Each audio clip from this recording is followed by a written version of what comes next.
Max Carter had finally escaped the single life, but before she could enjoy it, a massive roadblock landed in his path. Her girlfriend's older brother was dead set against their relationship. Poor Max could only turn her pleading, glassy eyes toward her sister, Samantha Carter. "Seduce her brother," she begged. "If we become in-laws, maybe he'll warm up to me." Honestly, that wasn't the craziest idea Max had ever had, but the moment Samantha laid eyes on this so-called obstacle, she froze in place. The man standing before her gave a slow, amused smile. His deep-set eyes sparkled with teasing mischief. "So, another seduction scheme," he said coolly. "Using charm to win me over again?" Because this wasn't just anyone. He was Logan Brooks, the bastard ex-boyfriend who had shattered her years ago, the man whose memory she'd tried so hard to erase. Back then, their love had barely begun to bloom before everything fell apart. Now, fate had thrown them together again. Only this time, the game was different, and Samantha wasn't playing to lose. If you love emotional, heartwarming stories, don't forget to like, share, and subscribe to our channel. Let's dive into a tale that will stir your heart and stay with you long after the last word. Max Carter's brother had finally found a girlfriend. According to him, Samantha was the first person he told, which, based on her understanding of her little brother, was already a red flag. And of course, after a little sisterly interrogation, plus some bribing, the truth spilled out. Her older brother had a strict, no dating before graduation policy. Seriously, what year was this? Who still had a medieval brother like that? "Just help me this once," Max pleaded, palms pressed together. "I swear I'll do whatever you say forever." Samantha gave a nonchalant glance at her freshly manicured nails and muttered, "Uh-huh," clearly unimpressed by her brother's desperate promise. "He's hot," Max added quickly. "Like, hotter than a movie star. 6'1", abs. Come on, Sam. Seduce him, and we'll all live happily ever after." Under her relentless persuasion, Samantha sighed, grabbed her purse, paid the bill, and dragged him to the car. "For the record," she said solemnly, buckling in, "I'm not doing this because he's 6'1" with killer abs. I'm doing it to protect your happiness." Max set up the meeting perfectly. She would bring her brother to a nearby cafe, and Samantha would just happen to be there. She wore her brightest smile, hips swaying, full charm mode activated, and took a seat with Max. "Hi there, handsome," she purred sweetly to the man across the table. The man looked up. Samantha froze. "Oh no, number, no. Of all people, Logan Brooks? Her ex, the walking heartbreak who'd ghosted her 3 years ago and left a scar so deep she could still feel it in her bones. Max was dead meat. Samantha turned to him slowly, filled with sisterly pity and rage, then patted him on the shoulder and forced a smile. "Well, would you look at that?" she said, eyes twitching. "Trying the old seduction trick again?" Logan's smirk widened. "Nice to see you too, Samantha." She wanted to disappear, crawl under the table, dig a hole. But Max's hopeful eyes sparkled beside her. Damn it. For her brother's sake, she had to see this through. Turning back to Logan, she forced another dazzling smile. "Teasing me already, huh? Mind if I get your number, just so we can keep in touch?" Max nearly burst into tears from gratitude. Logan, on the other hand, looked disturbed, his jaw tightening slightly. "Samantha," he said in a low voice, "did you lose your memory or something? Is that why you dumped me? Because it sure didn't feel real." Her smile cracked. She hadn't lost her memory. But in this moment, she really wished she had. Logan's voice wasn't quiet, and the entire cafe had gone silent. These days, real-life drama like this was better than reality television. Poor thing, such a beautiful girl. Must have been a breakup. For medical bills situation, someone whispered nearby. The murmurs swelled with wild speculation. Max gawked. Wait, you had an ex? And he's my girlfriend's brother. Why didn't you ever tell me? Samantha chugged her iced latte and stormed out of the cafe, dragging Max behind her with one hand and her purse in the other. Emergency! She shouted behind her. Got to go! Logan chased after them, but all he saw was her car disappearing down the street. Wait! Max said breathlessly, once they were clear. You were actually in love with someone before. Why didn't you say anything? And of all people, Natalie's brother, if I'd known earlier. You've ruined my life, she hissed. Your allowance is halved this month. No new iPad either. She stomped her foot. You are living proof that pig teammates exist. Her mind went back to 3 years ago. They'd gone to the same university. He was the star-handsome, brilliant president of the student council. She bet her roommates she could make him fall for her in a month, and he did. Everyone thought they were perfect. Then everything fell apart. After graduation, she'd never attended a single reunion. Now here he was, back from the dead. Her phone buzzed in the car. Max handed it to Herritt.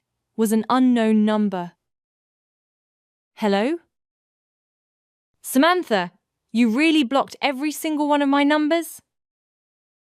That voice, sarcastic, irritated, familiar, social media. She forgot to block him there. And for the record, he hadn't messaged her once in 3 years, but now he was mad? She hung up without a word. Later, Max started again. You and Natalie? It's never going to happen, she snapped. And if I say no, you can bet Mom and Dad will say no too. Max didn't argue. He sulked quietly beside her until she dropped him off at school.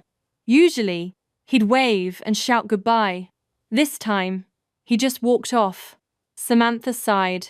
Maybe she'd been too harsh. Max had a right to date who he wanted. She transferred him some money for dating funds that evening.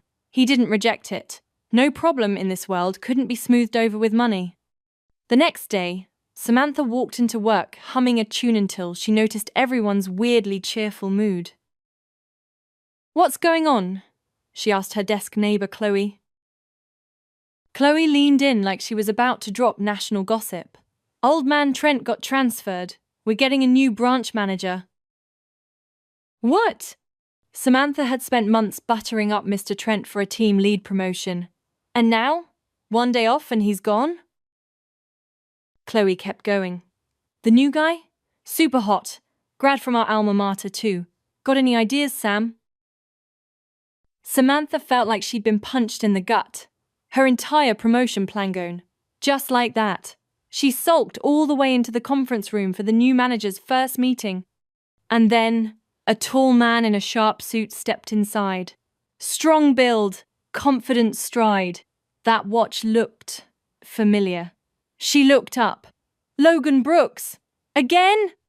She sat frozen while the other women around her whispered like it was Christmas morning. Even the married ones were gushing. Only Samantha sat there in horror. Logan introduced himself, then let the team introduce themselves one by one. When it was her turn, she stood stiffly. Samantha Carter, Marketing Division. How long have you been with the company? Logan asked casually, fingers tapping on the table. Over 2 years, she replied, forcing a smile. He nodded. Then it's about time you were promoted. Congratulations, Samantha. You're the new team lead. Her co-workers stared in admiration. Treat us to dinner tonight, someone chirped. Samantha nodded woodenly, brain spiraling into panic. What the hell was Logan playing at? During lunch break, she made an excuse to grab water and slipped into his office. What the hell are you doing? She demanded, slamming her hand on his desk. Logan barely raised an eyebrow. Is that how you talk to your boss? You're pulling this stunt again? She quickly retracted her hand, coughed, and tried a sweeter tone. Boss, sir, may I have a moment? Nope. He gave her a wicked smile. You've been great. Really great. Keep it up. She stormed out, back to her desk, yanked out her keyboard, and started typing a resignation letter. Chloe glanced over. What are you doing? Are you out of your mind? You just became team lead and now you want to quit? What, taming to become a boss or something? Samantha slapped her hand over Chloe's mouth, face burning red. What are you saying? He's our boss. He's way out of our league. She darted a look around the office. Her heart pounded. No one should know about her past with Logan Brooks. Not here, not at work. But Chloe just smirked. Come on, everyone's saying he treats you differently. And honestly, girl, you need to start dating again. Samantha muttered under her breath, I could date anyone, just not him. Too late. Chloe turned just in time to see Logan standing behind them. His face? Darker than a black coffee on Monday morning. His assistant, Derek, gave her a look that basically screamed, Good luck, you're on your own. Panicking, Samantha sprinted after Logan, plastering on her brightest fake smile. Boss, wait, I didn't mean it that way. I meant you're pure, righteous, like snow-level pure. Logan didn't respond, didn't even look at her. He just walked to the elevator. She waved Derek off. I got this. Inside the elevator, Logan hit the button for the ground floor. Sue, she said, grinning through clenched teeth. Lunch? My treat? 1 second. 2. 3. Boss, please give me the honor of buying you lunch. He finally glanced her way. Fine. She smiled sweetly. Internally, she was screaming. Lunch turned out to be at a fancy bistro in the mall she visited all the time, but somehow never noticed this overpriced bloodsucker of a restaurant. Logan didn't hold back. He ordered item after item without batting an eye. Samantha, meanwhile, settled on a lemon water and tried not to cry over her vanishing paycheck. I really didn't mean what they were saying, she said quietly. It was just office banter. Logan sipped his drink, cool as ever. Looks like I've got the upper hand this time, huh? Samantha grit her teeth. This man really thought she was a pushover.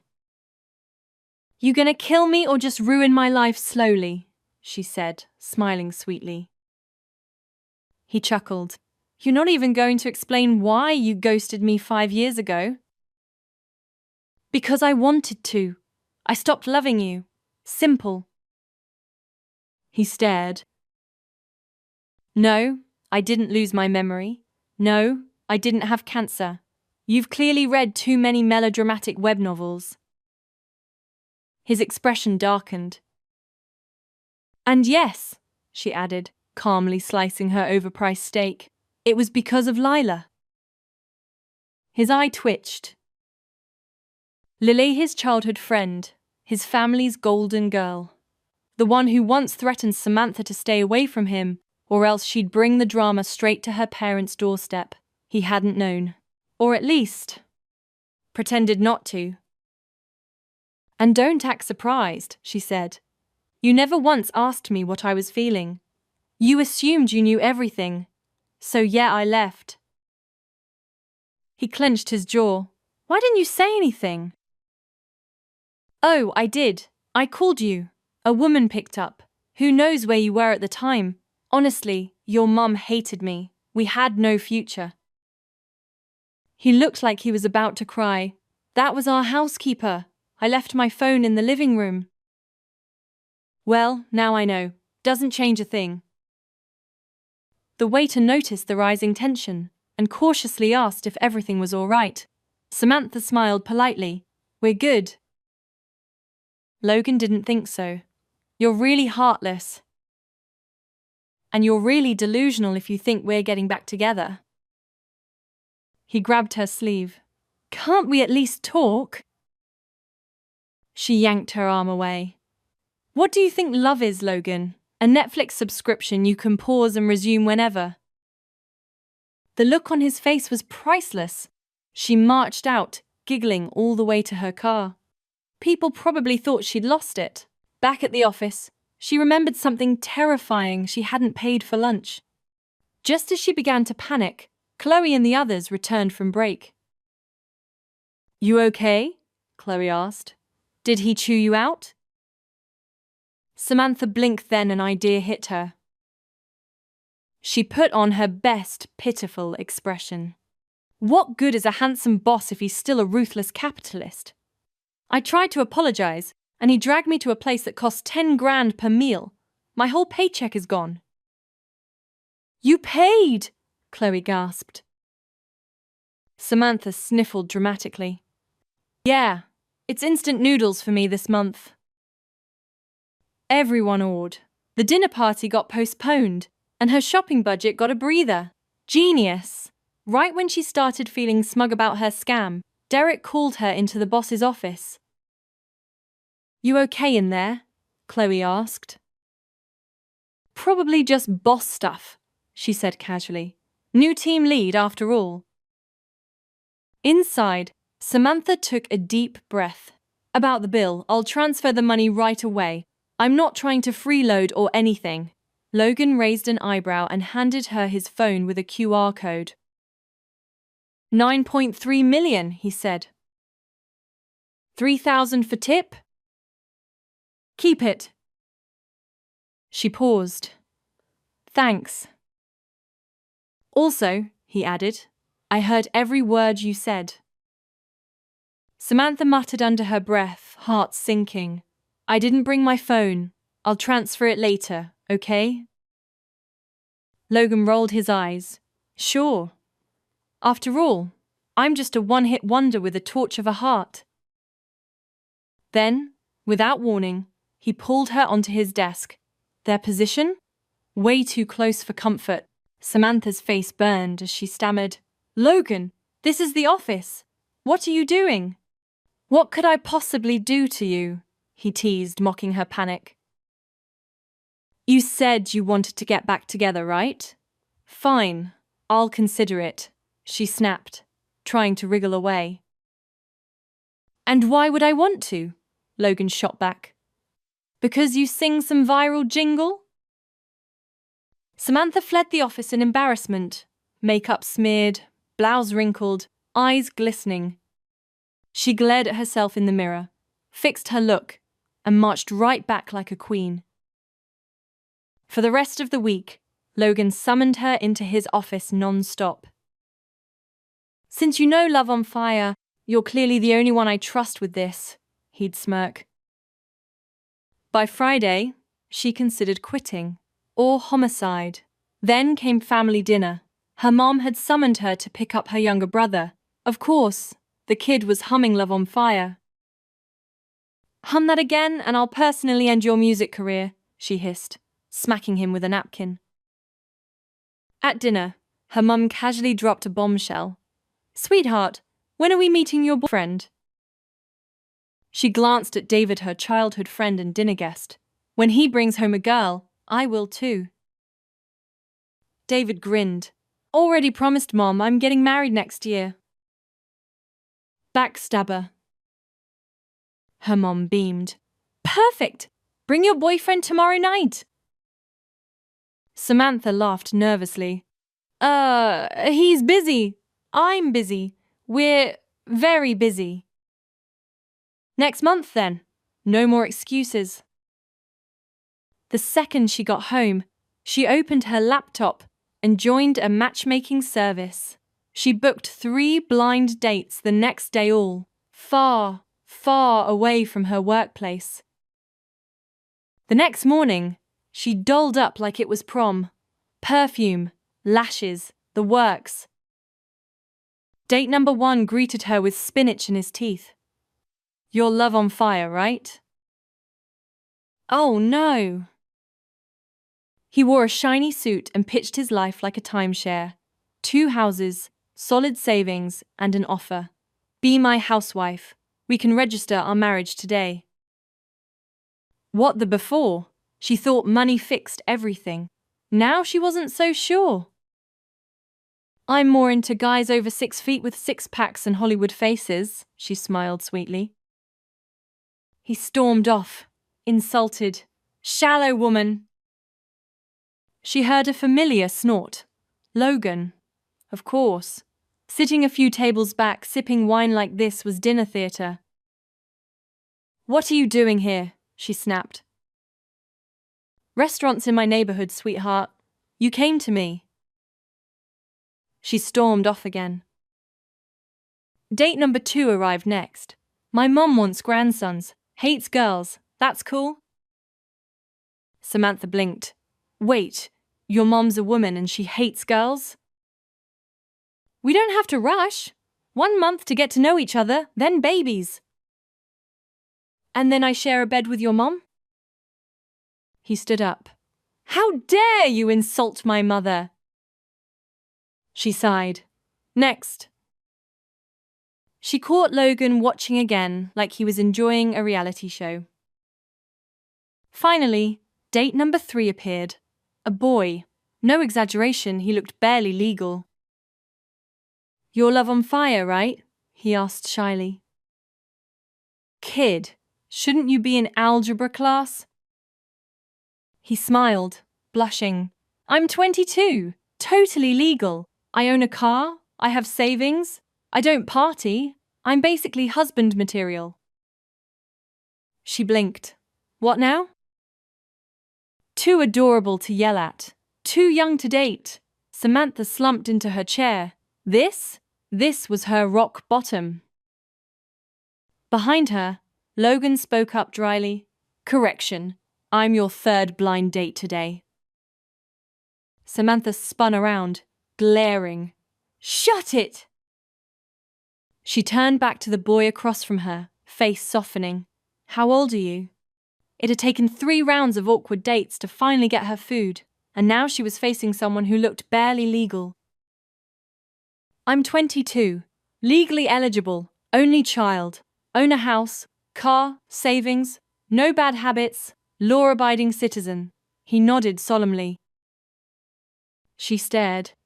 Why do I feel like I'm committing a felony just talking to you? With all that going for you, why are you even speed dating?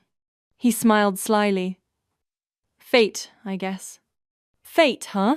A voice chimed in. Hi there, I'm her ex-husband. Just doing a background check for the family. Logan plopped down next to Herno. Scratch that, pushed her deeper into the booth. Logan, are you insane? This is my private time, don't make me slap you, she hissed. See that? She's got a temper. You sure you're ready for that? He said, cutting her off. We were never married, she barked. She tried to stand, but Logan pinned her in place. The kid looked unbothered. If her brother wants to watch us talk, that's cool. Doesn't bother me. This little flirt.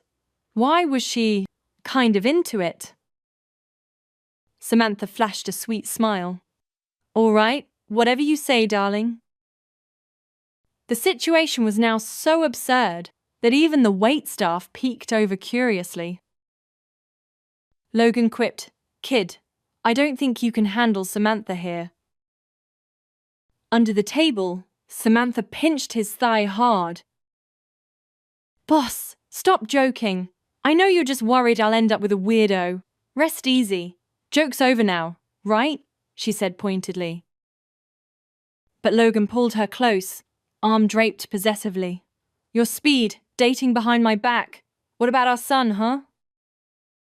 Our what? I can't sing Love on Fire, and you left me and the kid? He said it loud enough for everyone in the restaurant to stare. Samantha's soul left her body. Logan leaned in, victorious. Learned that from you. The poor boy blinked, mumbled something, and bolted. Logan paid for both tables, then dragged her out.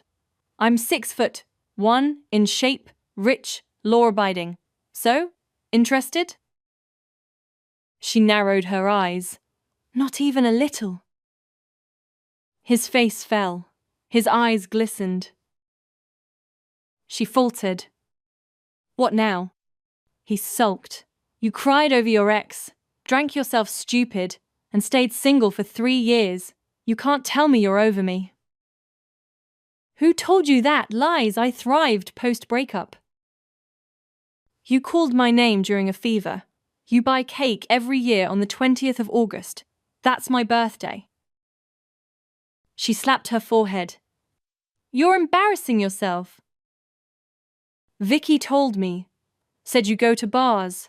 Said you drink to forget. It's for the hot male dancers, thank you very much.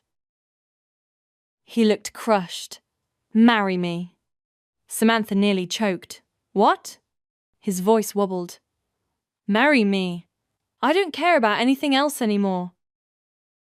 She sighed. Where was the smug wolf? Why was he suddenly a puppy again? Fine. But what about your mom and Kiara? Kiara's married with kids, and Mom gave me the household registry when I said I liked guys. You're ridiculous. She stared at him, then blurted. Let's get married. He blinked. Deal. I'm hot, rich, and totally husband material. Unless your mom throws a tantrum. But she couldn't resist. That night, she snuck her household registry out. The next morning, they were legally wed. She barely had the marriage certificate in hand before he snatched it. No escaping now. I'll pack and move into your place tonight. I took the day off.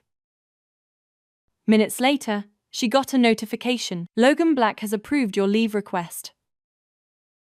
Fine. Your place is closer to work, but maybe you should move in with me. He agreed immediately. Hired movers. Brought over designer clothes, luxury items, and a silk robe. She found him in her pink cat print chair, hugging a carrot-shaped plushie, reviewing contracts. She folded her arms. I give up. Then turned toward the kitchen. 3 years apart? What? 3 years? Want fruit? He asked sweetly. Open up.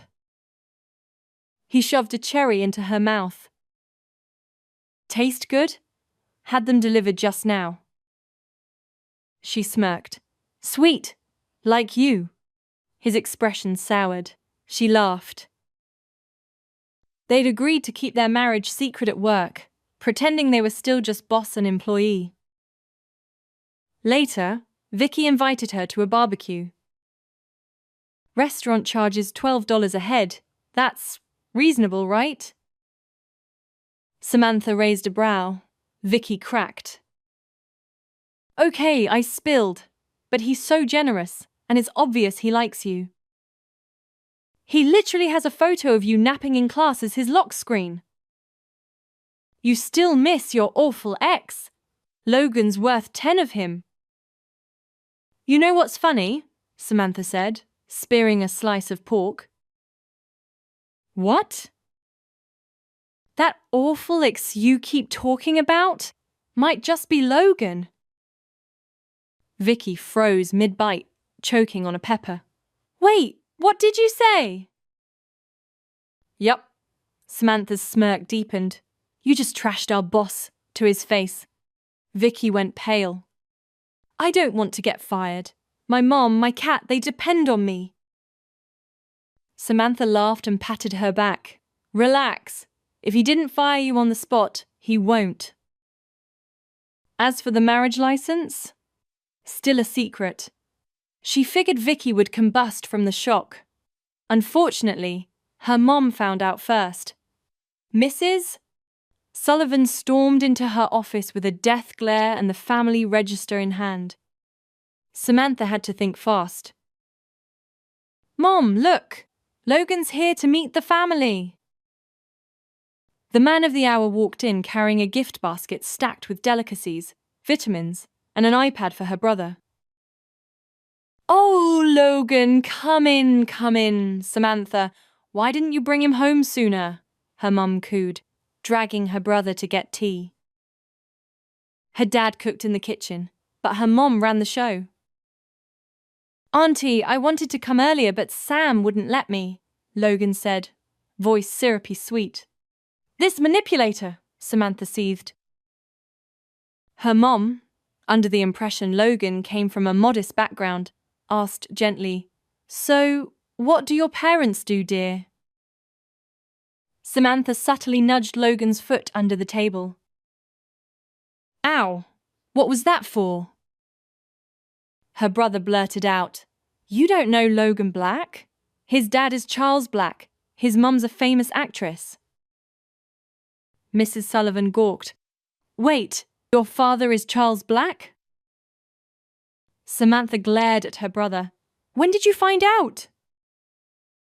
He shrugged. "He's cousins with Haley, me girlfriend. Duh." One bombshell after another, Samantha thought, her polite smile twitching. Her mum dragged her into the bedroom, wielding a clothes hanger like a weapon. "I raised you right, and this is how you repay me. Did his parents even know about the marriage?" "It wasn't my idea," Samantha shouted, darting out to hide behind Logan. "He tricked me!" Logan shielded her nobly. Mrs. Sullivan huffed. "You lied to me. What does he even see in you?" Right then, the door opened. Damien, her lifelong pseudo-brother, walked in. "Damien! Mom's bullying me!" Samantha whimpered, clinging to him. He'd been summoned by Mrs. Sullivan herself. Damien, unsurprisingly, was shocked by the news, but he and Logan had crossed paths before and weren't strangers. After some coaxing, everyone calmed down. Samantha confided the PG version of her romance with Logan, leaving out the meddling mother-in-law years ago. Her mum sniffled and nodded. "You've suffered, my child." Samantha rolled her eyes internally. Her mother probably had a whole soap opera in her head by now. Dinner went surprisingly smooth. Logan and Damien returned to the table, calling each other bro. Mrs. Sullivan beamed. "Since you're married, we should host a proper family dinner." And somehow, Logan agreed to a beach wedding. Once home, Samantha made him kneel. "What is wrong with you? Beach wedding? Are you insane?" Logan pouted. "Don't you want a romantic love that defies all odds?" She deadpanned. "Try that again, and I'll show you defy with a frying pan." "What if I promise to never leave you again?" She sighed. "What did you tell Damien?" "Nothing major," Logan said too quickly. Samantha squinted. "You're lying." In truth, she didn't want a wedding. But between Logan and her mum, she didn't stand a chance. When their families met, she expected fireworks. After all, Logan's mom had once told her to get lost. But somehow, the mothers were all smiles. "I adore Samantha," Logan's mom gushed. "She and Logan will have the cutest kids. I'm free to babysit." Her mom chimed in, "Absolutely. We're one big happy family now." Meanwhile, both dads sat quietly drinking, united in mutual fear of their wives. Samantha whispered to Logan, "What did you do?" "I told her we broke up years ago because you had a miscarriage, then waited 3 years for me," he murmured. "You lied!" "She didn't ask for proof. Call it a white lie." "That's not white. That's technicolor." "Happy moms, happy life," he said smugly. She sighed. The wedding on the beach went off without a hitch. Small, intimate, just close friends and family. Logan's old college friend showed up, shocked. "She's the bride?" "Still?" "Unreal." Samantha just smiled. She had the last laugh. and the ring. Dear listeners, today's emotional love story comes to a close. If it touched your heart, please don't forget to like, share, and leave a comment. We'd love to hear your thoughts. And if you haven't already, subscribe to our YouTube channel to support our team in bringing more tender, unforgettable stories to life. Wishing you endless joy, gentle days, and a heart always filled with love. Until we meet again in the next story. Take care and stay inspired.